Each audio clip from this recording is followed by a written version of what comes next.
जी अस्सलाम वालेकुम। KF3 आज के लेक्चर आगाज़ करते हैं। लेक्चर 57। आज के लेक्चर में हम चैप्टर पढ़े हैं 12 ब्लॉकचेन टेक्नोलॉजी। कल उसके बारे में इंट्रोडक्शन डिस्कस किया था हमने, कुछ बेसिक कंसेप्ट उसकी वर्किंग के बारे में डिस्कशन थी। आज हमने ये सीखना है कि ब्लॉकचेन टेक्नोलॉजी किन किन सेक्टर्स में यूज़ हो रही है, इसके यूजेस क्या क्या हैं। एक यूज़ तो आप सबको पता ही होगा क्या है ब्लॉकचेन टेक्नोलॉजी का। कौन सा यूज़ पता है? क्रिप्टो करेंसी में, ठीक है, डिजिटल पेमेंट्स में ये यूज हो रहा है।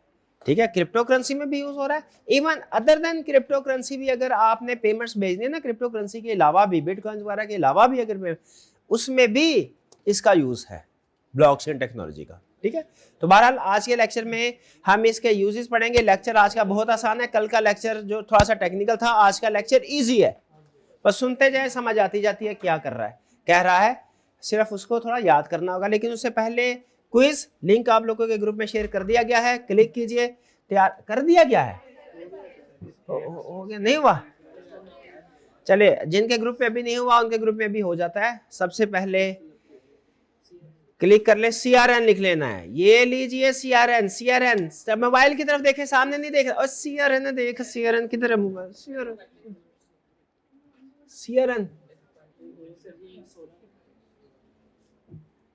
CRN स्टार्ट करें।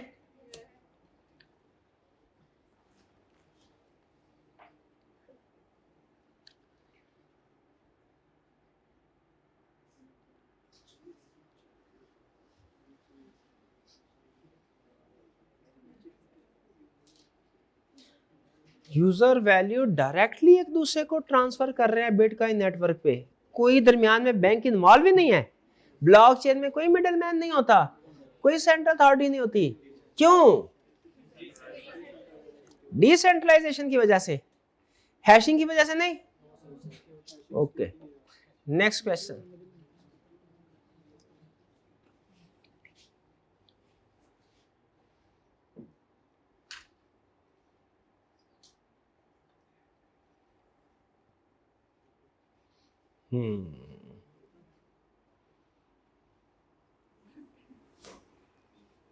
ये कंसल्ट कर पड़ा होता। ब्लॉक के दो हिस्से होते हैं, एक हेड बॉडी है। एक में ट्रांजैक्शन की डिटेल होती है, दूसरे में टेक्निकल डिटेल होती है। टेक्निकल डिटेल वाले किसमें होता है? हेडर में के बॉडी में? हेडर पक्का? ओके।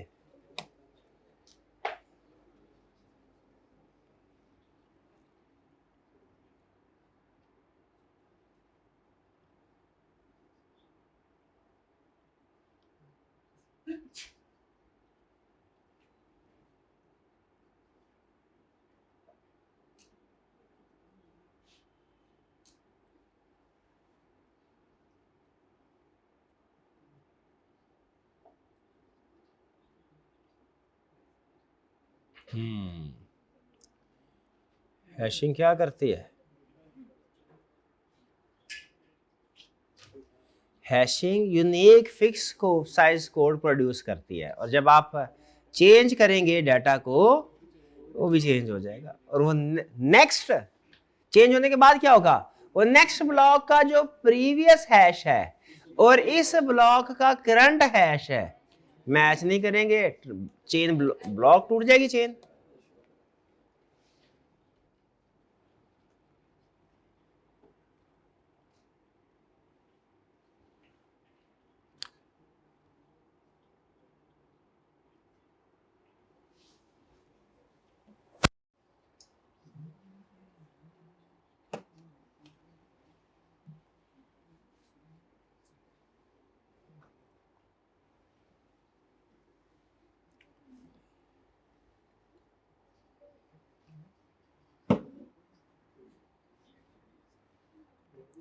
ये पब्लिक प्राइवेट हाइब्रिड, ये तो क्लाउड में कंसेप्ट पड़ा था, ब्लॉकचेन में भी है, क्लाउड में भी है।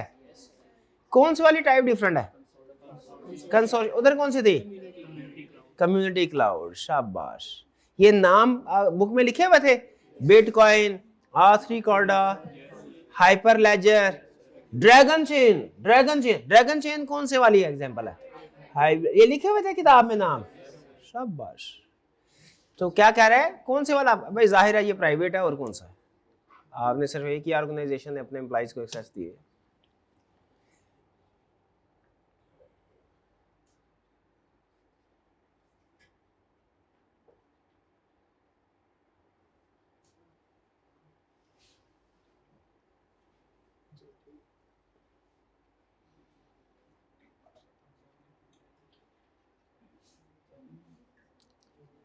ये फीचर क्या कहलाता है कि एक दफा साइन हो, कॉन्ट्रैक्ट हो गया, एक दफा डील होगी, ट्रांजैक्शन होगी, ट्रांजैक्शन कुछ भी हो सकता है, ट्रांजैक्शन अमाउंट की भी हो सकती है, ट्रांजैक्शन कोई कॉन्ट्रैक्ट भी हो सकता है। एग्जाम्पल कल हमने आपको अमाउंट्स की ट्रांजैक्शन की दी थी, वरना ब्लॉकचेन में डिफरेंट कॉन्ट्रैक्ट्स भी एग्री हो सकते हैं, और भी सप्लाई चेन ट्रांजैक्शन भी हो सकती है आपकी, सिर्फ ये फाइनेंशियल ट्रांजैक्शन नहीं, सप्लाई चेन कि चीजें कहां से ओरिजिनेट हो रही हैं, कहां पे ट्रांसफर हो रही है, फिर कहां ट्रेवल कर रही है, वगैरह वगैरह। तो ये फीचर कौन सा होगा, जो एक्सप्लेन इम्यूटेबिलिटी।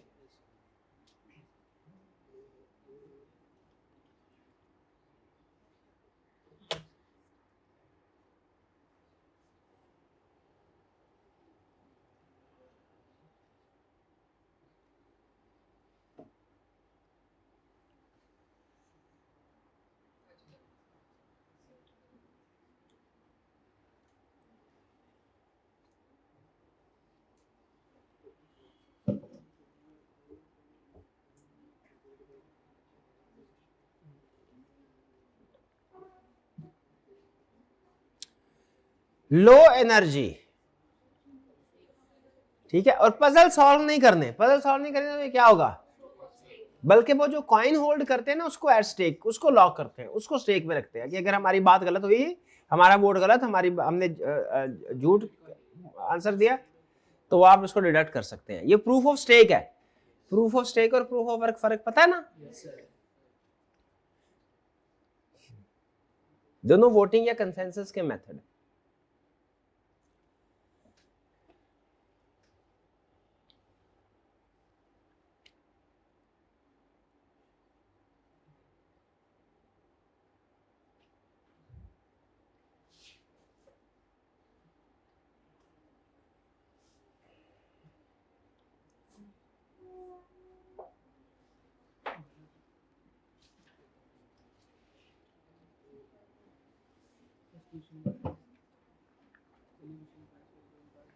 फर्स्ट वाली क्या एग्जांपल है, फुल नोड, करेक्ट।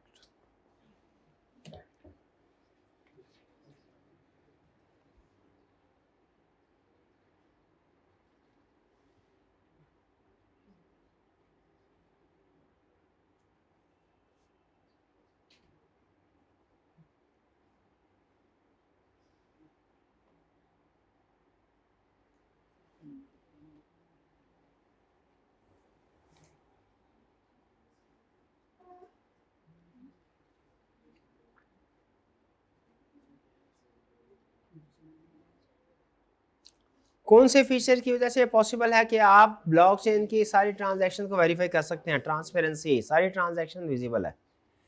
लेकिन याद रखिए ट्रांजैक्शन विजिबल होती है, पार्टीज नहीं। पार्टीज के तो अपने अलग से क्या था, पब्लिक और प्राइवेट, क्या था, पब्लिक की प्राइवेट की, वो यूज करते।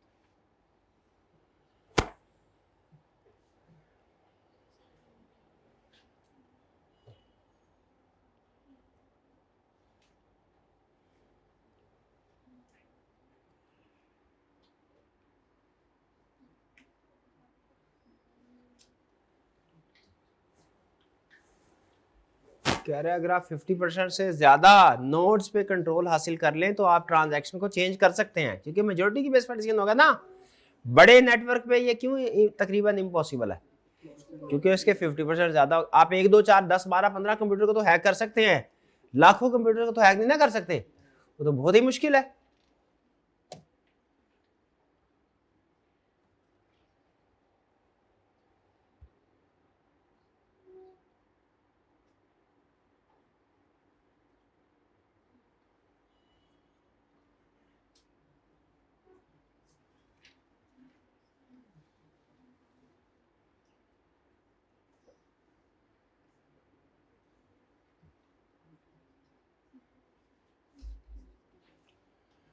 मुझे तो लगता है सिर्फ फर्स्ट और थर्ड वाली करेक्ट है।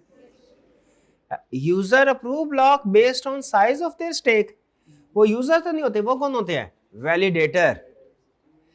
तो करेक्ट ऑप्शन है सी, यानी फर्स्ट और थर्ड करेक्ट है।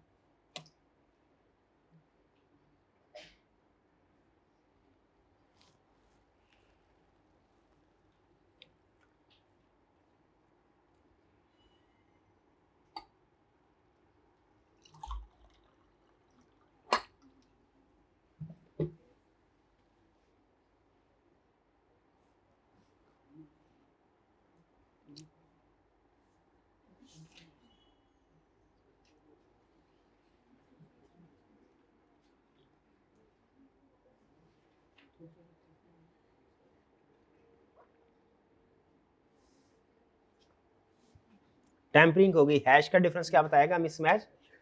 टेम्परिंग।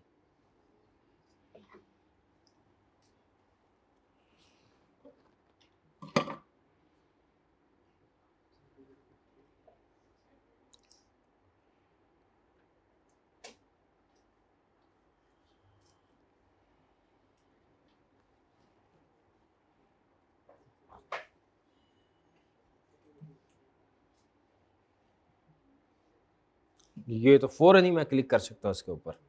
जब मैंने several Pakistani banks jointly run पढ़ा, ये कौन से वाला है? कंसोर्शियम। ओके, अच्छा मैं हाइब्रिड करने लगा था जल्दी जल्दी में, कुछ ने कर भी दिया। ये हाइब्रिड नहीं है।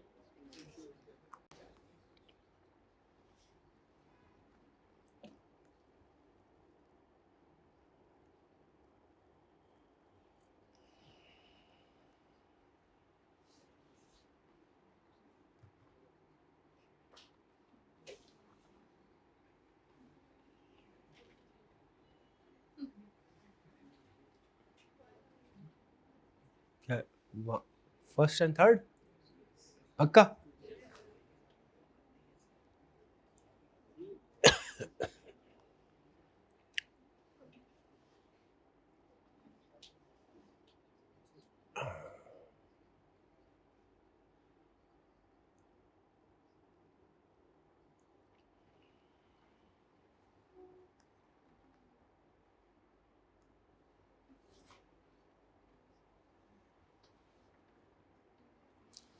सवाल की मुझे समझ नहीं आई, लेकिन जवाब पता चल गया। क्या आपके साथ भी ऐसा ही है? थोड़ी थोड़ी आगे थी।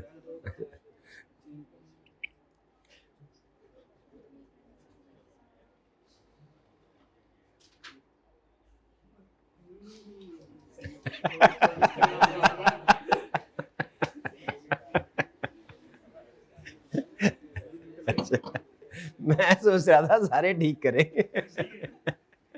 नहीं, क्या मतलब? ये क्लियरली टू कंफ्लिक्टिंग ट्रांजैक्शन बोल रहा है। फर्स्ट ने सेकंड को रिजेक्ट कर दिया है, ट्वाइस का वर्ड बोल रहा है, डबल स्पेंडिंग आंसर में कर रहा है। क्या वजह है फिर भी बी सेलेक्ट करने की? नहीं, वो सस्पेंस है। अच्छा, पढ़ा ही नहीं पढ़े बगैर।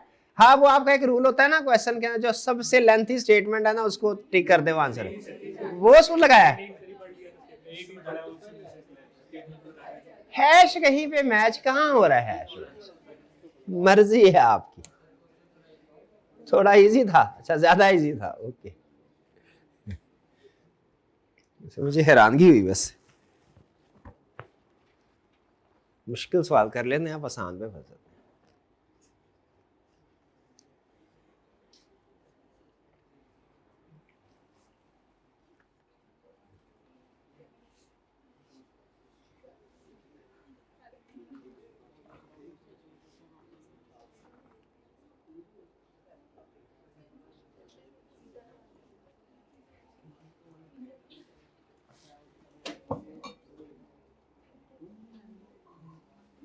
कौन से वाला है? First, second and third only. हाँ, फोर्थ नहीं है। बैंक कहां से आगे दरमियान में? बैंक तो होता ही नहीं है, सेंट्रल अथॉरिटी है ही नहीं कोई। चलिए टॉपर्स की तरफ चलते हैं।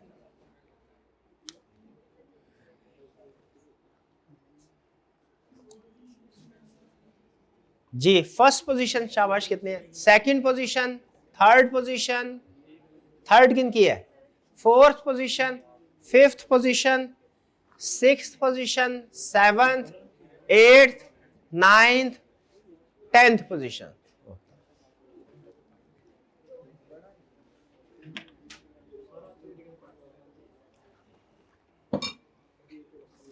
अब चलते हैं जी हम अपने लेक्चर की तरफ। अच्छा, प्रीवियस लेक्चर में से कोई क्वेश्चन पूछना चाहते हो तो पूछ लीजिए। कुछ नहीं पूछना, आखिरी फैसला आपका? ओके चलिए फिर आज हम पढ़ने जा रहे हैं uses of blockchain. Blockchain technology किस किस मकसद के लिए इस्तेमाल हो सकती है? इनाम नहीं मिला आपको? शाबाश, इनको फौरी तौर पे इनाम दिया जाए, फौरी तौर पे दे। शाबाश। चलिए तो आज हम पढ़ें क्या ब्लॉकचेन टेक्नोलॉजी को एटमी धमाके में इस्तेमाल किया जा सकता है? हो सकता है। क्या हो सकता है? और रिकॉर्ड कीपिंग होती है उसमें, कौन से हमने साइंसी तजर्बे करने हैं, नहीं किया जा सकता। फिर किस मकसद के लिए किया जा? देखिए बेसिक पर्पस उसका ज़हन में रखिएगा। बेसिक पर्पस क्या है ब्लॉकचेन का? रिकॉर्ड कीपिंग, ट्रांजैक्शन, ये कुछ भी नहीं है ब्लॉकचेन सिवाय इसके कि एक रजिस्टर है जिसमें हम डाटा रिकॉर्ड करते हैं। हाँ, वो डाटा कोई माइका लाल चेंज नहीं कर सकता उसको, बस ये है कंसेप्ट। ये मेन कंसेप्ट आपने ध्यान में रखना है। सारी एग्जांपल इसके इर्द गिर्द घूमेंगी। ठीक है, आइए जरा हम स्टडी करते हैं। तो यूजेस ऑफ ब्लॉकचेन, ब्लॉकचेन के यूजेस में हम आपसे बहुत आसान क्या है, 14 यूजेस है, 15 मिनट के अंदर निबट जाना है। इस पे 2 मिनट लगेंगे, लेकिन हम फिर भी तसल्ली से करेंगे, कोई जल्दी नहीं है हमें, है ना। कह रहा जी पहला यूज क्या है? क्रिप्टो करेंसी में ब्लॉकचेन का सबसे बड़ा इस्तेमाल किधर है? क्रिप्टो करेंसी में, बिटकॉइन वगैरह। क्रिप्टो करेंसी आपको पता कौन कौन सी है? बिटकॉइन है, और कौन सी है? इथेरियम और वगैरह वगैरह, चले जो भी है, ठीक है, हम नहीं इस तरफ जाते। तो क्रिप्टो करेंसी है, ठीक है जी। इसको हम रिकॉर्ड कीपिंग के लिए कि किसके पास कितने बिटकॉइंस है, हम ब्लॉकचेन टेक्नोलॉजी को यूज करते हैं। अहम इंफॉर्मेशन, लेकिन याद रखिए कि क्रिप्टो करेंसी को भी डिजिटल पेमेंट्स के लिए यूज किया जाता है। तो उसका मतलब ये हुआ क्रिप्टो करेंसी में ब्लॉकचेन यूज किया जा सकता है। क्या अदर देन क्रिप्टो करेंसी अगर हम फाइनेंशियल ट्रांजैक्शन करना चाहें तो क्या वो कर सकते हैं? यस, वो भी कर सकते हैं। ये देखिए 4 वाला पॉइंट भी है, ये बज़ाहिर मिलता जुलता है। क्रॉस बॉर्डर पेमेंट्स, कि अगर आपने किसी दूसरे मुल्क में पैसे भिजवाने हैं और स्टेट बैंक को पता चले बगैर भिजवा सकते हैं पैसे। स्टेट बैंक ना कोई रोक टोक लगा सकेगा, ना कोई हमसे चार्जेस, कमीशन, फीस, ना ही हमें विदहोल्डिंग टैक्स देना पड़ेगा। अभी बैंक से पेमेंट करें ना, 10 से 16, 17, 18, बाजू का 25% तक विदहोल्डिंग टैक्स होता है। इंटरनेट के ये यूट्यूब की सब्सक्रिप्शन ले, जरा नेटफ्लिक्स की सब्सक्रिप्शन ले, इसी तरह ये तो है एंटरटेनमेंट वाली होगी। दूसरी 25, कुछ ट्रांजैक्शन में 25% का विदहोल्डिंग टैक्स होता है। ठीक है, तो यहाँ पे क्या कह रहे हैं? ट्रांजैक्शन भी इमीडिएटली होगी और चीपर होगी। क्यों? गवर्नमेंट के कोई इंटरफेरेंस नहीं, गवर्नमेंट टैक्स भी कलेक्ट नहीं कर सकेगी। है कि नहीं फायदा? तो आप क्रिप्टो करेंसी के जरिए से भी पेमेंट कर सकते हैं और विदाउट क्रिप्टो करेंसी भी ब्लॉकचेन को यूज करते हुए इंटरनेशनल पेमेंट्स कर सकते हैं। इसका मतलब है कल को बैंक्स भी यूज कर सकते हैं। बैंक अगर एक दूसरे को पेमेंट्स ट्रांसफर करने के लिए ब्लॉकचेन को यूज करते हैं तो बताइए वो क्रिप्टो करेंसी में आएगा या क्रॉस बॉर्डर पेमेंट्स में? क्रॉस बॉर्डर पेमेंट्स में। अभी भी ये क्रॉस बॉर्डर पेमेंट्स होती है, बैंक इंटरनेशनल से पेमेंट करते हैं, वो सिस्टम दूसरा स्विफ्ट सिस्टम कहलाता है, वो अलग है, लेकिन ब्लॉकचेन के जरिए से भी यूज कर। तो बताइए ब्लॉकचेन का एक यूज क्या है? क्रिप्टो करेंसी में पेमेंट्स करने के लिए, डिजिटल पेमेंट्स एक दूसरे को करने के लिए ब्लॉकचेन को यूज किया जा सकता है, जैसे बिटकॉइन। और क्या सिर्फ क्रिप्टो करेंसी में? नहीं, नॉर्मल पेमेंट्स भी करनी हो ना हमने इंटरनेशनल, उसके जरिए से भी क्रॉस बॉर्डर पेमेंट, उसमें भी ब्लॉकचेन को यूज किया जा सकता है। ठीक है, जैसे वो एग्जांपल दिया है रिपल, वो इंस्टेंटली क्रॉस बॉर्डर पेमेंट कर। और भी है, स्क्रिल भी यूज होता है, स्क्रिल मैंने यूज किया हुआ है, पेपाल है इंटरनेशनल पेमेंट्स के लिए, पेपाल है, स्क्रिल है, रिपल है। ये बिटकॉइन के जरिए से पेमेंट, बिटकॉइन में डील नहीं करते, करेंसी है, डॉलर है, फॉर एग्जांपल डॉलर में पेमेंट होगी, लेकिन टेक्नोलॉजी कौन सी करेंगे रिकॉर्ड कीपिंग के लिए, रिकॉर्ड अपडेट करने के लिए, ब्लॉकचेन। तो दोनों समझ आ गई, क्रिप्टो करेंसी में भी टिक लगाए, क्रॉस बॉर्डर पेमेंट्स में भी। इसका कुछ और भी आगे एग्जांपल आएगी जो कि ओवरलैप कर रही होंगी थोड़ी थोड़ी। Supply chain management, supply chain management में क्या इस्तेमाल होता है इसका, कि आप असल में पहले इसकी रीजन समझे ये जरूरी क्यों है। हमें तो कोई प्रॉब्लम नहीं होती, हम मार्केट बाजार में जाते हैं ना, हमने सिर्फ एक चीज उसे भाई कढ़ाई लेके आ, मजे की कढ़ाई लेके आ, ठीक है। अब उसके अंदर जो चिकन है फॉर एग्जांपल वो कहाँ से आया, किसने उसको ज़िबा किया, ज़िबा करने वाले की एज क्या थी, वो बच्चा तो नहीं था, चाइल्ड लेबर, या जिस जगह से है वो क्या कोई देसी मुर्गी थी कि वलायती मुर्गी थी, और जिंदा थी कि मुर्दा थी, ठंडी मुर्गी, सॉरी मुर्दा नहीं ठंडी मुर्गी, ठंडी मुर्गी थी, ठीक है। उसमें अभी मुर्गी थी भी कि नहीं, उसमें जो इंग्रेडिएंट्स इस्तेमाल किए थे वो एक्सपायर्ड तो नहीं। हमें इस पूरी सप्लाई चेन से, यानी रॉ मटेरियल्स, वो दाना दुनका कौन सा खाती थी, मुर्गी है, हमें इससे कोई लेना देना नहीं, ना हमने कभी सोचा भी नहीं होगा। गोरे ये सारी चीजें सोचते हैं, वो प्रोसेस के स्टार्ट से लेके एंड तक कहते हैं एक एक चीज उस पर क्वालिटी कंट्रोल्स को इंश्योर किया गया हो, जिसको गवर्नमेंट ने बैन किया या जिसको वो समझ नुकसानदेह है, वो चीज नहीं होनी चाहिए। इवन जब पाकिस्तान या पाकिस्तान जैसी कंट्रीज से वो इंपोर्ट करते हैं ना, यानी हम लोग एक्सपोर्ट करते हैं, तो वो ये बहुत सी पाबंदियां लगाते हैं कि आप जिस फैक्ट्री में काम करवाते हैं उस फैक्ट्री में कोई चाइल्ड लेबर नहीं होनी चाहिए, उस फैक्ट्री में पॉलिसीज फेयर होनी चाहिए। इस हद तक वो चीज़ों का ध्यान रखते हैं। बाज का तो अपने इंस्पेक्टर भी भेजते हैं इस कंट्री में जहां से वो इंपोर्ट करवाते हैं चीज़ें, ठीक है। अब इमेजिन कीजिए कि फुटबॉल हम एक्सपोर्ट करते हैं, तो अगर वहां पे वो पता चले कि जी कुछ चाइल्ड लेबर हम करते हैं, गोरे तो इसके खिलाफ है, तो क्या हम एक्सपोर्ट कर पाएंगे, नहीं। तो उनके लोग आके बाकायदा इंस्पेक्शन करते हैं ये सारी चीजें। तो हमारे लिए तो अल्टीमेट आउटकम अहम है, भाई कड़ाही मजे की होनी चाहिए, बाकी जो मर्जी उसमें डाले कोई मसला ही नहीं है। लेकिन फॉरेन कंट्रीज में, कुछ डेवलप कंट्रीज में वो कहते हैं नहीं, सप्लाई चेन स्टार्ट से लेके एंड तक हमें पता होनी चाहिए कि किस किस प्रोसेस से गुजरी है, और सारी चीजें बिल्कुल ट्रू रिकॉर्ड हुई हो। अब देखिए आम रिकॉर्ड अगर मेंटेन किया जाएगा, उसमें गलत चीजें भी लिखी जा सकती, एक ही बंदे ने लिखनी है, गलत चीजें भी लिखी जा सकती है, बाद में उसमें अल्ट्रेशन भी की जा सकती है, ठीक है। कि पहले प्रोडक्ट की एक्सपायरी डेट कुछ और लिखी थी, वो उस डेट में नहीं बिका, तो क्या मसला ही कोई नहीं है, क्या करो वो स्टिकर उतारो, नया स्टिकर लगा दो, ऐसा ही है। ऐसे बात होता है कि नहीं, बेकरी में कभी गए आप, ऊपर स्टिकर लगा हुआ है, उस उतारा नीचे पुराना स्टिकर, तो अल्ट्रेशन हो सकते हैं। लेकिन अगर ब्लॉकचेन टेक्नोलॉजी यूज करेंगे तो पूरी की पूरी सप्लाई चेन मैनेजमेंट, किधर की supply chain manage, track goods origin to destination, start से लेके ओरिजिन से लेके एंड तक वो कोई भी प्रोडक्ट, रॉ मटेरियल किस किस प्रोसेस से, किस किस स्टेज से गुजरा है, सबका रिकॉर्ड होता है। ये जो वॉलमार्ट है ना, वो बेसिकली जब इनपुट करता है, मतलब अपना चीजें बेचने के लिए, सप्लायर कौन सा है, सप्लायर ने कहां से चीज कलेक्ट की, किस जगह से पास, क्योंकि बाजू का ऐसा होता है वो जो चीजें बेच रहे हैं, जैसे डिपार्टमेंटल स्टोर है इसकी तरह वॉलमार्ट की, अगर कोई डिपार्टमेंटल स्टोर है वो चीजें ऐसी बेच रहा है, हो सकता है डब्बे में पैक होती है, अंदर से पता नहीं क्या निकले, खराब हो। समटाइम आपने देखा होगा इंपोर्ट की चीजें होती है ना, वो स्मगलिंग करके आती हैं, तो वो ख्याल नहीं रखते इस चीज का स्मगलर, कि कुछ चीजें ऐसी होती है जिन्हें स्पेसिफिक एनवायरनमेंट चाहिए, जैसे बाजुकात कुछ मेडिकल के इक्विपमेंट्स जो हैं वो भी स्मगल हो रहे होते हैं। वो मेडिकल की आइटम तो आपको फ्रिज आइटम होती है, बाजुकात वो जरा सा हीट लगे उनका असर खत्म हो जाता है, लेकिन वो इंपोर्ट करके वो अब जो आपके ख्याल में क्या है, जो डिपार्टमेंटल स्टोर है ये हर सप्लायर से एक्सेप्ट कर लेंगे, या अपने सप्लायर से कहेंगे अच्छा जैसी चीज लेके आए हम मान लेते हैं कि आपने इसको बिल्कुल स्टार्ट से लेके आने तक जो पूरा इसका माहौल उसको देना था, इसकी जो फ्रेशनेस को बरकरार रखने के लिए वो सारा प्रोवाइड किया है, नहीं। वो क्या मांगते हैं, कहते हैं ब्लॉकचेन हो, जिससे हमें तसल्ली होगी कि स्टार्ट से लेके एंड तक प्रोडक्ट बिल्कुल सही तरीकाकार के जरिए से प्रोसेस हुई है, पहुंची है। तो ये समझ आया आपको supply chain management. Supply chain management में क्या यूज है इसका, कि प्रोडक्ट के ओरिजिन से लेके उसके डेस्टिनेशन तक पहुंचने तक जितनी भी एक्टिविटीज परफॉर्म हुई है, जितनी जगहों से गुजरी है, हर एक का रिकॉर्ड होता है, ट्रांसपेरेंट रिकॉर्ड है, इसमें कोई फ्रॉड नहीं कर सकेगा। और ये खास तौर पे सप्लाई चेन मैनेजमेंट किन ऑर्गेनाइजेशन में यूज होता है? ब्लॉकचेन का यूज है सप्लाई चेन मैनेजमेंट बड़े बड़े डिपार्टमेंटल स्टोर में। भाई ये बात समझ आ गई?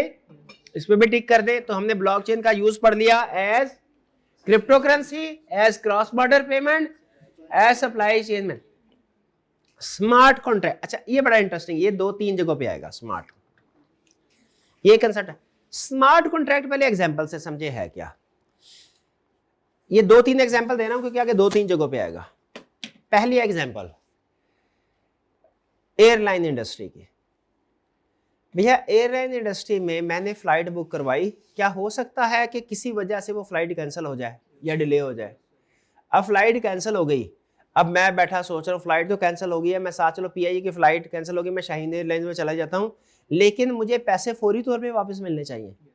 ऐसा ही है, हो सकता है फ्लाइट कैंसिल हो जाए, वो सर पैसे आपको 2 दिन के बाद मिलेंगे, 2 दिन के बाद। ये बिल्कुल ऐसा ही है जैसे स्टूडेंट ने कॉलेज में एडमिशन करवाया, ऑनलाइन वालों को फीस जमा दी करवाई, और अगले ही दिन कह रहा है सर मेरा माइंड चेंज हो गया है, अब मैंने एडमिशन नहीं लेना, मेरे पैसे वापस करें। कॉलेज वाले कहेंगे अच्छा ऐसा है, 7 दिन का इंतजार करें क्योंकि वीकेंड के ऊपर सारे वीक की ट्रांजैक्शन जो है वो अप्रूव करके हम रिफंड करते हैं। स्टूडेंट कहेगा नहीं नहीं नहीं नहीं, जब पैसे लेने होते हैं तब तो कहते हैं फौरी पैसे जमा करवाए, और वापस करने होते हैं तो 7 दिन का इंतजार करते हैं। इतने लालची हैं आप लोग, आपको पता नहीं है, डिले हो जाता ना। एयरलाइन में भी इसी तरीके से, मैंने बुकिंग करवानी है, पैसे पहले जमा करवाए, अब फ्लाइट कैंसिल होगी, डिले हो सकता है ना। स्मार्ट कॉन्ट्रैक्ट क्या करता है? स्मार्ट कॉन्ट्रैक्ट सारी ट्रांजैक्शन की रिकॉर्डिंग करता है, और फिर ये स्मार्ट कॉन्ट्रैक्ट का मतलब होता है इफ देन के ऊपर चलता है। स्मार्ट कॉन्ट्रैक्ट का मतलब क्या है? If then, if then, if then. Smart contract के आगे अंदर प्रोग्राम लिखा होता है कि उसने कब क्या करना है। कौन सा प्रोग्राम लिखा होता है? इफ देन, यानी अगर ये हुआ फिर ये करना। यानी स्मार्ट कॉन्ट्रैक्ट में क्या लिखा होगा? अगर फ्लाइट कैंसिल हुई तो फौरी तौर पे पेमेंट कस्टमर के अकाउंट में वापस जाओ। जिस सेकंड फ्लाइट कैंसिलेशन कंफर्म हुई ना, स्मार्ट कॉन्ट्रैक्ट उसी सेकंड में पैसे वापस भेजेगा। तो अगर जिस पार्टी के साथ डीलिंग कर रहे हैं वो स्मार्ट कॉन्ट्रैक्ट पे अपना डेटाबेस उसने बनाया, तो आपके लिए तसल्ली की बात है, पार्टी 2 नंबरी नहीं करेगी, आपको तंग नहीं कर सकती। एक इसकी एग्जांपल ये समझ आ गई। अब एक इसकी दूसरी एग्जांपल दे रहा हूं रियल एस्टेट में। रियल एस्टेट में क्या होता है? रियल एस्टेट में वो सुन लीजिए, रियल एस्टेट में भी स्मार्ट कॉन्ट्रैक्ट्स का यूज होगा। रियल एस्टेट में कैसे होगा? रियल एस्टेट में प्रॉब्लम क्या, पहले ये सुने फिर देखें स्मार्ट कॉन्ट्रैक्ट ने कैसे इस प्रॉब्लम को खत्म किया। रूल ये होता है, भैया मैंने भाईजान से प्लाट खरीदना है, तरीकाकार ये होता है कि पहले दोनों पार्टी एग्रीमेंट करती हैं, फिर एक पार्टी दूसरे को पेमेंट करेगी, और दूसरी पार्टी फिर उसके साथ वो रजिस्ट्रार के ऑफिस में जाके वो रजिस्ट्री करवा लेगी, जो भी उसने एग्रीमेंट को रजिस्टर करवाना है। ये होगा। ये सम टाइम पहले पेमेंट होती है, फिर दोनों पार्टी जाके उधर रजिस्ट्री करवाती है ऑफिस में। सम टाइम पहले रजिस्ट्री करवा लेते हैं, बाद में से रात उसी दिन होती है। ये नहीं है कि कल नहीं करना, उसी दिन उसी घंटे पेमेंट होती है। लेकिन ट्रांजैक्शन बड़ी होती है, दोनों पार्टी का रिस्क होता है। पेमेंट करने वाला का रिस्क होता है, यार अगर मैं पेमेंट इसको कर दी और ये बाद में मुकर गया, कोई बहाना बना दिया, मेरे पैसे तो फंस गए। ठीक है। और इसी तरह जो पार्टी बेच रही है उसको भी रिस्क है क्या, कि अगर मैंने पहले इसको बेच दिया और इसने पैसे ना दिए, या कहा सर थोड़े से पैसे रह गए, थोड़े से रह गया, बाकी मैं कल परसों दे दूंगा, वो भी प्रॉब्लम है। तो फिर दोनों का रिस्क खत्म करने के लिए स्मार्ट कॉन्ट्रैक्ट किया जाता है। कैसे? एक पार्टी अपने बैंक अकाउंट को लिंक करती है स्मार्ट कॉन्ट्रैक्ट के साथ, उसमें पैसे मौजूद है, जैसे फर्ज करें कि 1 करोड़ रुपया मौजूद है। दूसरी पार्टी अपनी जो प्रॉपर्टी की ओनरशिप है इसे लिंक कर देती है स्मार्ट कॉन्ट्रैक्ट के साथ, और फिर ट्रांजैक्शन चलती है इफ देन की बेस पे। दुनिया में जितने भी स्मार्ट कॉन्ट्रैक्ट है वो किस बेस पे चलते हैं? If then. कंडीशन क्या लगाते हैं? If property is transferred then also transfer amounts. अब इसका मतलब, अब जब स्मार्ट कॉन्ट्रैक्ट से आपने दोनों को लिंक कर दिया ना, अब इसमें ह्यूमन कंट्रोल खत्म हो गया। अब जिस सेकंड में प्रॉपर्टी ट्रांसफर होगी ना, उसी सेकंड में अमाउंट भी ट्रांसफर हो जाएगी, जैसे प्रॉपर्टी ओनरशिप। तो ये रियल एस्टेट में भी क्या ब्लॉकचेन का यूज कर सकते हैं? यस। लेकिन रियल एस्टेट में जब ब्लॉकचेन यूज होगा तो एज स्मार्ट कॉन्ट्रैक्ट यूज होगा। स्मार्ट कॉन्ट्रैक्ट समझते हैं? स्मार्ट कॉन्ट्रैक्ट किस बेस पे चलता है? If then. अगर आपने ना लिखा, स्मार्ट कॉन्ट्रैक्ट की वर्किंग नहीं समझ आनी आपको क्या होती है। गुड थिंग है कि नहीं? गुड थिंग है। तो फिर इसका मतलब हुआ ब्लॉकचेन का यूज रियल स्टेट में भी हो सकता है, स्मार्ट कॉन्ट्रैक्ट्स में भी हो सकता है। डन जी। ये दोनों एग्जांपल्स आपने इकट्ठे पढ़नी है अलग अलग। यहाँ पे वैसे एग्जाम्पल प्रॉपर्टी के अलावा कुछ और, मैं अगर होता तो मैं यहाँ पे एग्जाम्पल एयरलाइन वाली लिखता, और भी एग्जाम्पल लिखी जा सकती हैं, ठीक है। और यहाँ पे प्रॉपर्टी वाली ठीक है क्योंकि रियल स्टेट मेन कैटेगरी है, लेकिन उसने फायदा उठाया एक ही एग्जाम्पल दोनों जगह फिट कर दी। अच्छी बात है, ये भी गलत नहीं है। तो बताइए क्या ब्लॉकचेन का यूज समझ आ गया? एज क्रिप्टो करेंसी यूज कर सकते हैं, as cross border payment use कर सकते हैं, as supply chain management, as smart contract बिल्कुल कर सकते हैं, और स्मार्ट कॉन्ट्रैक्ट के साथ रियल एस्टेट बिल्कुल यूज कर सकते हैं। मैं देख लूं क्या कि एक आधी एग्जांपल में और भी मुझे लग रहा है स्मार्ट कॉन्ट्रैक्ट का यूज था। इंश्योरेंस वाले, हाँ इंश्योरेंस वाली में, शाबाश शाबाश, बिल्कुल। इंश्योरेंस वाली में क्या यूज है? इंश्योरेंस वाली एग्जांपल में यूज ये है कि भैया क्लेम जो है वो ऑटोमेटिकली प्रोसेस हो जाता है। यानी देखें, अगर फर्ज कीजिए किसी पर्सन ने लाइफ इंश्योरेंस करवाई है, ठीक है, तो उसमें कंडीशंस होती हैं, जैसे किसी की डेथ हो गई तो अब इंश्योरेंस वाले ना उसके क्लेम को मैन्युअली अप्रूव करते हैं। सबसे पहले देखते हैं इंश्योरेंस कॉन्ट्रैक्ट वैलिड था, क्या प्रीमियम पे किया हुआ है, उसके बाद क्या डेथ सर्टिफिकेट बन चुका है, इसके बाद क्या इसकी कोई एफआईआर दर्ज तो नहीं हुई हुई, कहीं ऐसा नहीं कि पुलिस केस हो, वह मर्डर हो, कोई सुसाइड वगैरह कोई इस तरह का केस हो। ये सारी मैनुअल वेरिफिकेशन में टाइम लग जाता है कुछ ऐसा। लेकिन अगर ये सारा आपने कॉन्ट्रैक्ट इंश्योरेंस कंपनी ने अपना डाटाबेस स्मार्ट कॉन्ट्रैक्ट पे किया हो, तो मुझे बताइए सारी चेकिंग जो है वो with in seconds, with in minutes नहीं हो जाएगी, या ज़्यादा से ज़्यादा विद इन डेज नहीं हो जाएगी? बिल्कुल। तो इंश्योरेंस में क्या होगा, वहां पे इफ देन क्या काम करेगा कि अगर इस इंश्योरेंस एग्रीमेंट के अंदर जितनी भी कंडीशंस लिखी हुई हैं वो सारी पूरी हो गई हैं, तो भैया पेमेंट को डिले ना करो, उसी सेकंड में जब सारी कंडीशन पूरी हो गई हैं उसी सेकंड में अमाउंट ट्रांसफर कर दो। Amount transfer claim processing fast हो गया। अब इसमें कोई दो नंबरी का भी खदशा नहीं है। क्यों? बाज़ औक़ात इंश्योरेंस कंपनी के एम्प्लॉयज मिल जाते हैं पार्टीज के साथ और फेक क्लेम को प्रूव कर देते हैं। अब अगर ये स्मार्ट कॉन्ट्रैक्ट है, क्या ये फेक कॉन्ट्रैक्ट अप्रूव, इसको क्या फायदा, इसमें कौन सी रिश्वत लेनी है? तो स्मार्ट कॉन्ट्रैक्ट इंश्योरेंस इंडस्ट्री में यूज करने से एक फायदा तो ये हुआ कि जेन्युइन केस जल्दी प्रोसेस हो गए, और दूसरा फेक और फ्रॉडुलेंट क्लेम जो थे वो प्रोसेस नहीं होंगे, डिटेक्ट हो जाएंगे। तो स्मार्ट कॉन्ट्रैक्ट का जनरली फायदा तो है ही है। इसका स्मार्ट कॉन्ट्रैक्ट का फायदा हमारे इंश्योरेंस सेक्टर में भी है, और स्मार्ट कॉन्ट्रैक्ट का फायदा हमारे रियल एस्टेट सेक्टर में भी है। रियल एस्टेट सेक्टर में एक तो स्मार्ट कॉन्ट्रैक्ट की जनरल एग्जांपल दी उसने यूज, और फिर इसका यूज कहाँ दिया? रियल एस्टेट में। और कहाँ यूज दिया? इंश्योरेंस में। क्लियर? तो बताइए अब ये ब्लॉकचेन टेक्नोलॉजी कहाँ कहाँ यूज हो रही है? फिर से क्रिप्टो करेंसी में यूज हो रही है, इंटरनेशनल पेमेंट्स में यूज हो रही है, सप्लाई चेन में यूज हो रही है, स्मार्ट कॉन्ट्रैक्ट में यूज हो रही है, रियल एस्टेट में यूज हो रही है, इंश्योरेंस में यूज हो रही है। S smart done. कोई प्रॉब्लम? कोई मुश्किल तो नहीं है, सिंपल है, बाकी भी इसी तरह सिंपल है। आगे चलते हैं। हेल्थ केयर सेक्टर्स में भी ब्लॉकचेन टेक्नोलॉजी यूज हो रही है। भी हेल्थ केयर सेक्टर में कैसे? क्योंकि पेशेंट्स का डाटा सिक्योर रखना है, वहाँ पे कॉन्फिडेंशियल रखते हैं ना, सिक्योर रखते हैं, इसमें कोई चेंज ना कर दे, ठीक है। ये ना हो हमने इंजेक्शन लिखा हुआ है फॉर एग्जांपल 10 mg और कोई आगे 100 mg कर दे, हैक कर दे, वो कहे भैया ये भाईजान मेरे अंकल दूर के अंकल है, मेरा करीब का इनका रिश्ता तो कोई नहीं है, लेकिन ये मेरे ऐसे अंकल है जो अमीर है और इनका आगे वाली वारस कोई नहीं है। तो इनकी कहानियों में सुनते हो क्या, मूवीज में इस तरह बाजुकात होता है, तो हालचाल पूछने जाता था वो है, क्योंकि उसे पता था प्रॉपर्टी, लेकिन क्या देखता है अंकल तो रिकवर हो रहे हैं, तो उसने क्या किया, चुपके से जहां पे 10 mg का इंजेक्शन लगा था क्या लिख दिया आगे कि 0 लगा दिया 100 mg। नर्स आई, उसने देखा, साथ ही उन्होंने 100 पेशेंट डील करने होते हैं, वो फटाफट देखा 100 mg ठोक दिया, चलो गए, बंदा गया भरा। अल्ट्रेशन हो सकती है कि नहीं हो सकती? बाद में इन्वेस्टिगेशन होती रहे कि किसने किया था, कैसे किया था, वो तो पकड़ा मुश्किल है। और अगर यही पेशेंट का रिकॉर्ड होगा ब्लॉकचेन पे, तो बताइए चेंज कर सकेगा? चेंज करेगा तो नर्स को फौरन पता चल जाएगा, क्यों भला? हैशटैग चेंज होगा। हैशटैग। तो क्या हेल्थ केयर सेक्टर में भी इसको ब्लॉकचेन टेक्नोलॉजी को यूज कर सकते हैं? ब्लॉकचेन टेक्नोलॉजी बज़ाहिर लगता है बड़ी रॉकेट साइंस है, लेकिन असल में क्या है? रिकॉर्ड कीपिंग का एक तरीकाकार, कुछ भी नहीं, रिकॉर्ड कीपिंग का तरीकाकार जिसमें टेम्परिंग नहीं हो सकती, बस ये खसूसियत है इसकी। वोटिंग सिस्टम, और ये कुछ कंट्रीज में एक्सपेरिमेंट हो भी चुका है।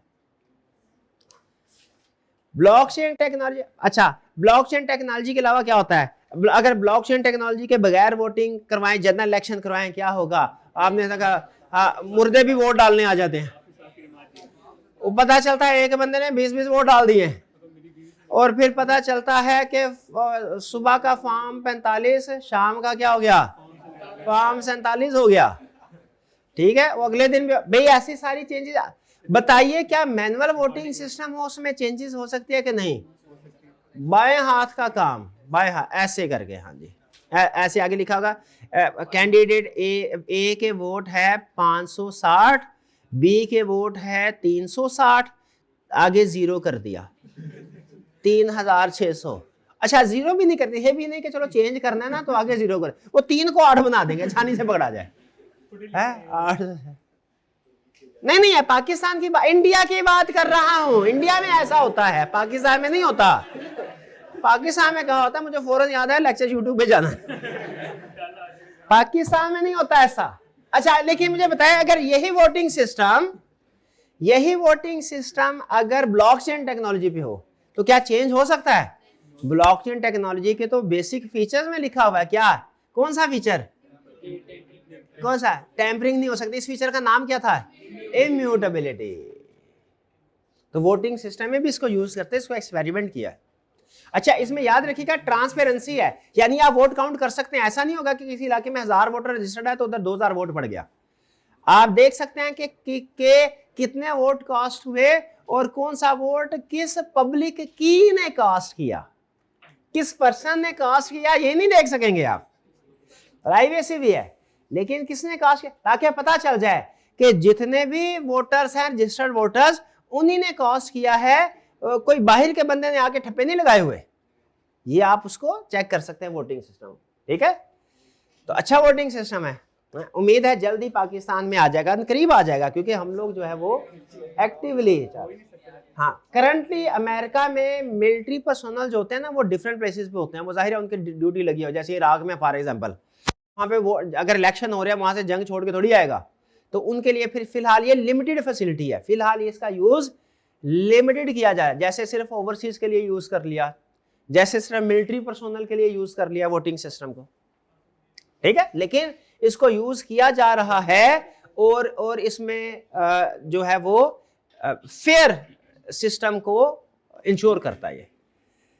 ये वोटिंग सिस्टम क्लियर हो गया। फिर डिजिटल आइडेंटिटी कंफर्म करने के लिए, क्या कंफर्म करने के लिए? डिजिटल आइडेंटिटी कंफर्म करने के लिए कि विदाउट सेंट्रल अथॉरिटी, जैसे फर्ज कीजिए हमारा रिकॉर्ड है नादरा में, ठीक है ना, पूरे सारे पाकिस्तानियों का रिकॉर्ड मौजूद है वहां पे। अच्छा अगर रिकॉर्ड वहां पे मौजूद है तो मुझे बताइए क्या जाली शनाख्ती कार्ड बन सकता है कि नहीं बन सकता?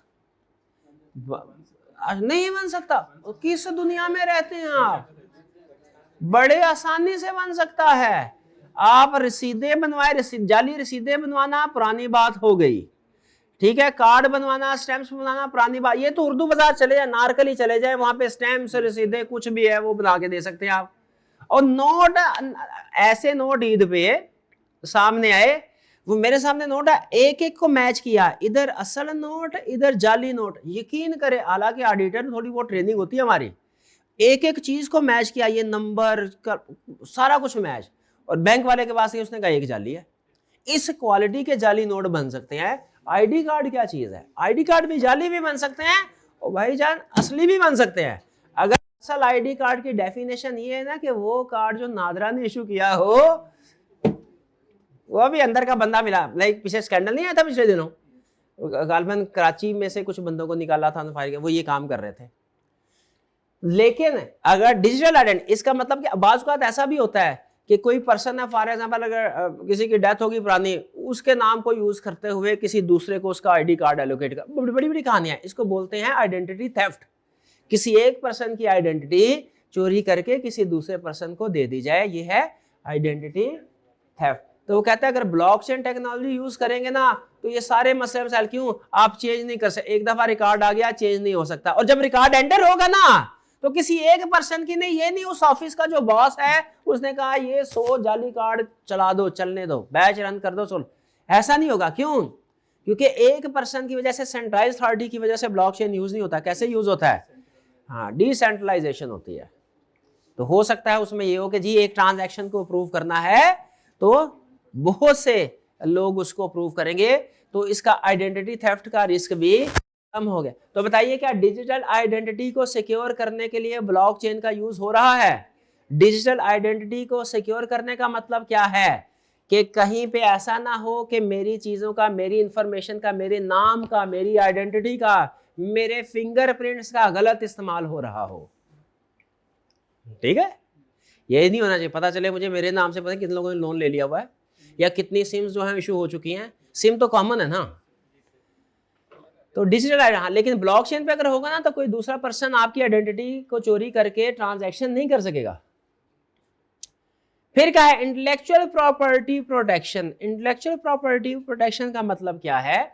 आप जो इंटेलेक्चुअल प्रॉपर्टी किसे कहते हैं? आपका ऐसा एसेट जिसका फिजिकल वजूद नहीं है। अब यह बुक को सामने रखते हुए एग्जांपल दे रहा हूं, जैसे फर्ज कीजिए कि कोई म्यूजिक है, कोई सॉन्ग है, ठीक है, कॉपीराइट।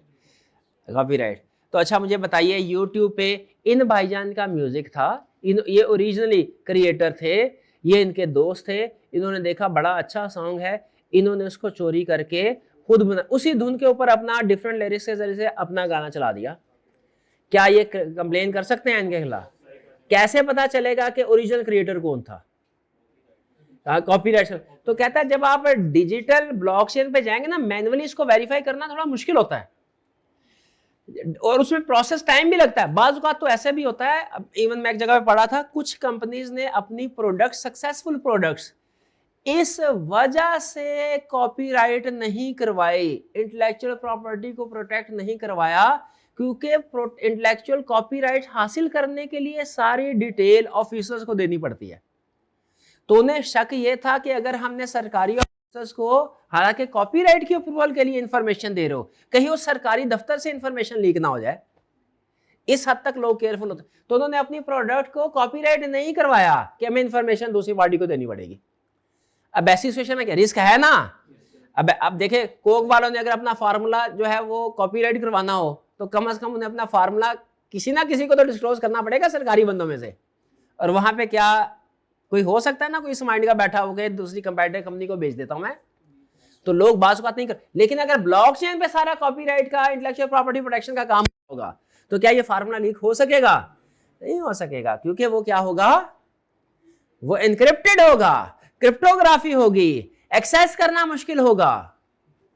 ठीक है, और ये वो कह रहा है कि एक कंपनी है जो ये आपके डिजिटल ट्रैक्स को या इंटेलेक्चुअल प्रॉपर्टी को इस तरीके से प्रोटेक्ट कर रही है। उसका नाम उसने दिया हुआ है scribe.io। मैंने कभी इसको यूज नहीं किया, बाकी कर रही होगी, जाहिर आई के आपने लिखा तो कर रही होगी, हमने कौन सा गाने चले। चलिए, रियल एस्टेट हो गया जी, इंटेलेक्चुअल प्रॉपर्टी भी हो गया। Energy trading. एनर्जी ट्रेडिंग क्या है? मैंने सोलर लगवाया घर में, गवर्नमेंट ने ऑफर दी क्या कि भैया ऐसा है कि दिन में जितना सोलर के जरिए से इलेक्ट्रिसिटी प्रोड्यूस करते हैं सारी थोड़ी कंज्यूम कर लेंगे, जितनी कंज्यूम कर ली वो आप बाकी की हमें सेल कर दें। और मैं मासूम ये समझ बैठा था शुरू में कि जिस रेट पे गवर्नमेंट हमें सेल करती है उसी रेट पे हमें बाय करेगी। वो तो बाद में पता चला कि खरीदेगी 15 के रेट पे, 16, 17, 18 के रेट पे पर यूनिट, और बेचेगी 55 रुपए, 60 रुपए के रेट पे। अब मुझे बता, अब देखें, मैं अपने साथ वाले हमसाये को जो सोलर पे नहीं है, अपनी एक्स्ट्रा इलेक्ट्रिसिटी उसको सेल करना चाहूं, डायरेक्ट कर सकता हूं? नहीं कर सकता। या मैं किसी और जगह पे, ये भाई किसी और जगह पे इलेक्ट्रिसिटी इनको सेल करता, नहीं कर सकता, वाया गवर्नमेंट करना पड़ेगा। और गवर्नमेंट करती है, गवर्नमेंट बेसिकली क्या करती है, यही करती है। क्या करेगी? इससे 15 रुपए पर यूनिट के लिहाज से, ये सोलर लगाया हुआ पार्टी ने 15 रुपए पर यूनिट के लिहाज से बाय करेगी, दूसरे को 60 रुपए के लिहाज से सेल करेगी, 45 रुपए अपनी जेब में। में गड़बड़ है कि नहीं है? कुछ तो गड़बड़ है। तो ये ब्लॉकचेन टेक्नोलॉजी क्या करती है? ये क्या करेगी? ये आपकी एनर्जी ट्रेडिंग को आसान बना देगी। अब आप ब्लॉकचेन टेक्नोलॉजी का फीचर क्या है? दरमियान में सेंट्रल अथॉरिटी रिमूव हो जाती है, पार्टी डायरेक्ट एक दूसरे के साथ डीलिंग करते हैं, भाई यही फीचर है ना। तो एनर्जी ट्रेडिंग में क्या होगा? फिर मैंने सोलर लगवाया, फॉर एग्जांपल एक्स्ट्रा बिजली हुई, मैं डायरेक्ट इस पार्टी को, कंज्यूमर को बेच रहा हूं, गवर्नमेंट की इन्वॉल्वमेंट के बगैर। और इस चीज का फेयर रिकॉर्ड रखा जाएगा, मैंने कितनी प्रोड्यूस करके सेल की, इसने कितनी कंज्यूम की, और वो क्या रेट एग्री हुआ था, वो ट्रांजैक्शन जो है वो ऑटोमेटिकली अपडेट होती रहेंगी। खास तौर पे अगर स्मार्ट कॉन्ट्रैक्ट हम इंट्रोड्यूस करवा लेते हैं तो जैसे जैसे ये बिजली प्रोड्यूस करेगा डेली बेसिस पे उतना बैलेंस मेरे बैंक अकाउंट में ट्रांसफर होता रहेगा। आसान हो गया कि एनर्जी ट्रेडिंग आसान होगी कि नहीं? तो एनर्जी ट्रेडिंग में क्या कंसेप्ट है? गवर्नमेंट की इन्वॉल्वमेंट के बगैर पार्टीज, कंज्यूमर एक दूसरे के साथ एनर्जी ट्रेड कर सकते हैं। अभी तो आपको पता ही नहीं है आपके साथ होता क्या क्या है। बहरहाल चले आगे चलते हैं। इंटेलेक्चुअल प्रॉपर्टी, भाई एनर्जी ट्रेडिंग समझ आ गई। नेक्स्ट अच्छा है कि नहीं एनर्जी ट्रेडिंग वाला कंसेप्ट? वो कह रहे हैं एक कंपनी है ब्रुकलिन, जाहिर है नाम से जाहिर है कोई अमेरिका की होगी। Microgrid solar, microgrid solar system है। माइक्रोग्रिड का मतलब क्या है? छोटे छोटे कंज्यूमर्स के साथ उन्होंने अटैचमेंट। तो वो क्या करते हैं? वो ऐसे कंज्यूमर जिनके पास सोलर है उनको कनेक्ट कर देती है ऐसे कंज्यूमर के साथ जिनको बिजली चाहिए, कि भाई गवर्नमेंट के बजाय डायरेक्ट एक दूसरे से बिजली खरीदे। पाकिस्तान में तो नहीं चलने वाला ये काम, ठीक है। आगे चलते हैं। Tokenization of asset. टोकनाइजेशन किसको बोलते हैं ये समझ लें। टोकनाइजेशन के पीछे कंसेप्ट ये है, अगर आपका 1 लाख का एसेट है ना, वो तो नहीं बिकने वाला जल्दी, लेकिन अगर आपका 10 रुपए वाला एसेट है वो जल्दी बिक जाएगा। टोकनाइजेशन का कंसेप्ट क्या है? 1 लाख वाले एसेट को 10 रुपए के 10,000 हिस्सों में डिवाइड कर दो और वो बेचो। जिस तरह शेयर्स, किसी कंपनी के शेयर्स होते हैं, यह है टोकनाइजेशन। क्या? एक बड़ा एसेट लो, अब मेरे पास एक प्लाट है फॉर एग्जांपल, वो प्लाट है फर्ज करें वो है 100 कनाल का, और 100 कनाल का गाहक लग नहीं रहा कोई, तो अब मैं क्या करूं? टोकनाइजेशन का मतलब क्या है कि मैं उसके 100 हिस्से कर दूंगा और हर हिस्सा अलग अलग करके बेचूंगा। ये है टोकनाइजेशन। ये तो मैंने एग्जांपल दी ना लैंड की, ताकि आसानी से समझ आए। बस उसके बाद बड़े बड़े एसेट्स होते हैं, ठीक है, बड़े बड़े एसेट है, जैसे एक बड़ी मशीनरी है करोड़ रुपए की, ठीक है। तो क्या एक मशीनरी, मैं एक कंपनी हूं, मैंने मशीनरी खरीदनी है, पैसे नहीं है, अब मेरे पास कोई ऐसा इन्वेस्टर भी नहीं है जिसके पास करोड़ों रुपया हो, तो मैं क्या करता हूं? मैं ये ऑफर करता हूं, सर हमने 1 करोड़ वाली मशीनरी है, इसके 100 रुपये वाले 1 लाख टोकन बना लिए हैं, जिसके पास 100 रुपया भी है ना, वो आके हमसे 1 टोकन ले ले, वो उसका मालिक बन जाएगा, और हम उसको हर महीने उस हिसाब से किराया देते रहेंगे। ऐसा होगा जैसे हमने उसे किराए पे लिया है। अब ये देखें, आप एसेट 1 करोड़ का, आप शायद उसमें आपके पास है 1 लाख रुपया, आप रेंट अर्न करना चाहते हैं उस 1 लाख पे, क्या अगर 1 करोड़ का सिंगल एसेट बिकेगा आप रेंट अर्न कर सकेंगे? आपके पास पैसे नहीं है। लेकिन जब टोकनाइजेशन हो जाएंगी, उस प्रॉपर्टी को सब डिवाइड कर दीजिएगा छोटे छोटे टोकन, छोटे छोटे पार्ट्स में, अब आप कर सकते हैं ये काम। अब आपको प्रोपोर्शनेट टोकन में, लेकिन इसमें प्रॉब्लम क्या होती है? रिकॉर्ड रखना कि जितने टोकन बनाए हैं, कितने बनाए हैं टोकन। कहीं ऐसा तो नहीं कि मुकर्रा क्वांटिटी 1000 टोकन, जैसे होता है सोसाइटीज में होता है, 1000 प्लाट है, फाइलें 5000 बेच दी हैं, तो ऐसा तो नहीं। तो टोकन कितने होंगे, किस अमाउंट के होंगे, जितने टोकन एलोकेट हुए उससे एक ज्यादा ना बिके, कौन कौन ओनर है, उसको रिटर्न कैसे मिलना है, और अगर वो एक्सचेंज करना चाहे कैसे, ये सारी चीजें लिखने की, लिखत पढ़त की जरूरत है। आम हालात में तो मुश्किल हो जाता, लेकिन ब्लॉकचेन ने क्या किया? इसको आसान कर दिया। आज आप देखें किसी प्रॉपर्टी में, किसी सोसाइटी में, वो कहेंगे सर हमारे पास बुकिंग करवाएं, हम आपको एक कागज दे देंगे, आपको ये प्लॉट नंबर अलॉट कर दिया गया है, आपको दिखा भी देंगे सर ये प्लॉट है। क्या गारंटी है कि अगले दिन किसी और को वो वही कागज और उसी प्लॉट को दिखा के कागज नहीं दे रहे? है कोई गारंटी? कोई? ये करते हैं लोग। लेकिन अगर ब्लॉकचेन पे सिस्टम होगा फिर ये नहीं कर पाएंगे, चेंजेस नहीं कर पाएंगे। एक को अलॉट कर दिया, अगर एक एलोकेशन टोकन कर दिया, सेम टोकन किसी दूसरे चेंज करके किसी दूसरे के नाम पे ट्रांसफर नहीं कर सकते, क्योंकि चेंजेस नहीं कर सकते आप इसमें। टोकनाइजेशन का कंसेप्ट समझ आया? कि रियल वर्ल्ड एसेट्स को जो बड़ी प्रॉपर्टी का बड़ी अमाउंट का होता है उसको छोटे छोटे टोकन्स में डिवाइड कर दिया जाता है। ये बेसिकली स्मॉल इन्वेस्टर को अट्रैक्ट करने के लिए। इंश्योरेंस आपको बता दिया, इंश्योरेंस हो गया ना। लास्ट क्या है? Anti money laundering and know your customer. ये बेसिकली डिजिटल आइडेंटिटी से रिलेट करता है। बैंक्स के लिए एक रूल होता है कि आपने जिस कस्टमर का भी अकाउंट ओपन करना है ना, आपने देखना है उसकी ट्रांजैक्शन को, आपने तो उसका आता पता करना है, कौन है, क्या काम करता है, मंथली इनकम कितनी है। इसको बोलते हैं नो योर कस्टमर, KYC। पहचानो अपना कस्टमर के स्मगलर तो नहीं है। और इसका AML का मतलब है एंटी मनी लॉन्ड्रिंग, कि जब आपने कस्टमर को पहचान लिया कि शरीफ आदमी है, ये सैलिड पर्सन है, फिर आपने ये देखना है कि बैंक अकाउंट तो ओपन कर दो, इसके ट्रांजैक्शन के ऊपर भी नजर रखो, कहीं बाहर से तो बड़ी बड़ी अमाउंट्स नहीं आ रही। एंटी मनी लॉन्ड्रिंग, छाबड़ी वाले के अकाउंट में अरबों रुपया तो नहीं आ गया। एंटी मनी लॉन्ड्रिंग, ट्रांजैक्शन पे नजर रखना। तो ब्लॉकचेन टेक्नोलॉजी के जरिए से अब चूंकि कस्टमर का डिजिटल रिकॉर्ड होगा, तो बजाय ये कि मैंने 3 बैंक में अकाउंट खुलवाना है, अगर इस बैंक में जाके अलग अपने डॉक्यूमेंट जमा कराऊंगा वेरिफिकेशन के लिए, इसमें अलग उसमें अलग, इसके बजाय क्या है, डिजिटल आइडेंटिटी होगी। जिस बैंक में भी जाऊंगा अपने डिजिटल आइडेंटिटी के सामने रखूंगा, एक दफा वेरिफिकेशन होगी, बाकी सारे बैंक्स जो है उसी को फॉलो करेंगे, क्योंकि वो डिजिटली कंफर्म हो चुका है। तो जो ब्लॉकचेन है वो नो योर कस्टमर और एंटी मनी लॉन्ड्रिंग में भी यूजफुल है। ये बैंकिंग सेक्टर की एप्लीकेशन है 13 AML and know your customer. ठीक है, बार बार चेक, बार बार वेरिफिकेशन से खात्मा हो जाता है। ट्रेड बेस्ड मनी लॉन्ड्रिंग क्या है? ट्रेड बेस्ड मनी लॉन्ड्रिंग का मतलब है कि आप पैसे छुपाने की कोशिश करें, गवर्नमेंट के रिकॉर्ड से पैसे। मनी लॉन्ड्रिंग किसको कहते हैं? गवर्नमेंट के रिकॉर्ड से पैसे छुपाने की कोशिश करें, टैक्स एवेजन करें, हैं, खूब अरबों रुपया कमाए हुए गवर्नमेंट को, हम तो लुट गए, बर्बाद हो गए, हम तो नुकसान में जा रहे हैं। ये क्या कहते हैं इसको? Money laundering. और मनी लॉन्ड्रिंग में अगर कारोबार के कुछ असूल अपनाए जाए, ट्रेड्स के अंदर, कारोबार के अंदर मनी लॉन्ड्रिंग की, जैसे क्या बोलेंगे, ट्रेड बेस्ड मनी लॉन्ड्रिंग। अब ट्रेड बेस्ड मनी लॉन्ड्रिंग कैसे हो सकती है? यानी कारोबार के अंदर बिजनेसमैन कैसे अपनी दौलत छुपाते हैं।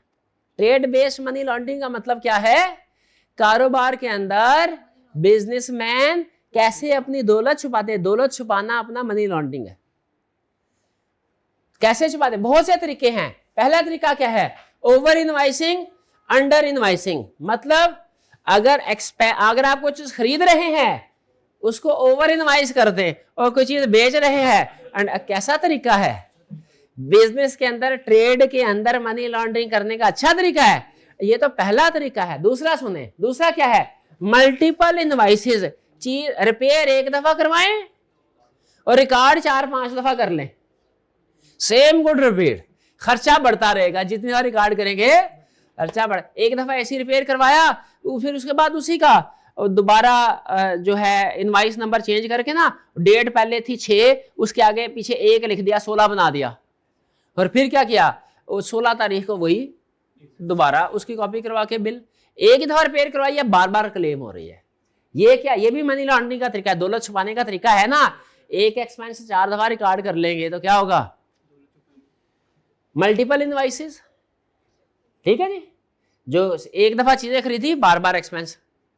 आपने किताब खरीदी, एक ही दफा, भूल गए हैं क्या करते थे? एक दफा किताब खरीदते थे, अगले महीने वही इनवाइस वालिदैन को दिखा के दोबारा किताब के पैसे ले लेते थे, फिर अगले महीने कहते थे एक और किताब। ऐसे होता था? नहीं होता था। तो मैं ही करता रहा हूं बस। अच्छा, अच्छा सही। Okay okay okay okay. Multiple Phantom shipment, ये तो जरूर करते रहे होंगे। फैंटम शिपमेंट क्या? कि कोई चीज किसी को शिप की ही नहीं, रिकॉर्ड कर ली, या किसी ने हमें शिप नहीं की लेकिन हमने रिकॉर्ड कर ली।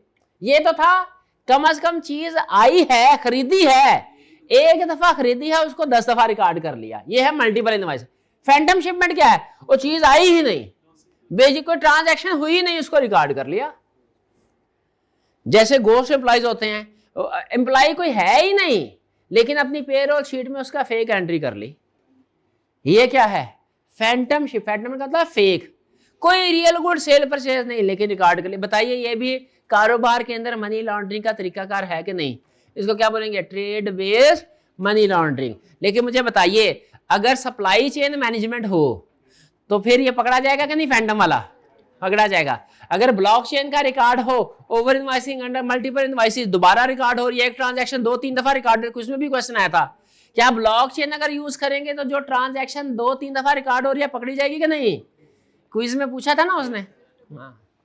ओवर इनवॉइसिंग, क्या इनवॉइस को चेंज, प्राइस को चेंज कर सकते हैं, नहीं कर सकते।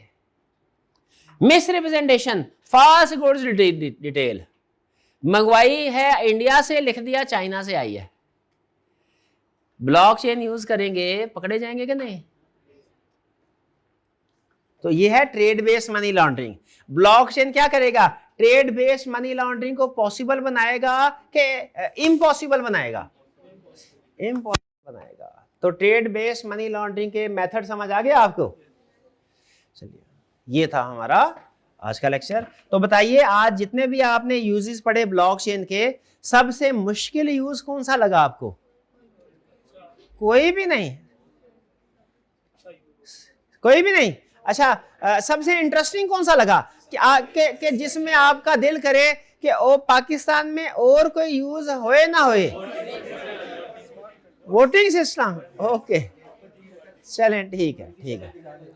मेरा ख्याल है क्रॉस बॉर्डर पेमेंट है कि जो जो कमाए बाहर दुबई भेजते जाए, एंड पे जाके खुद भी दुबई पहुंच जाए, ये अच्छा नहीं है? ओके ओके, नहीं नहीं, अपनी अपनी लाइक्स डिसलाइक है।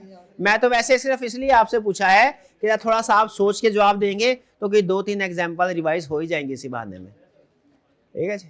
चलिए जी आज का लेक्चर यहाँ खत्म करते हैं हम। असाइनमेंट जरूर कीजिएगा। अल्लाह हाफिज।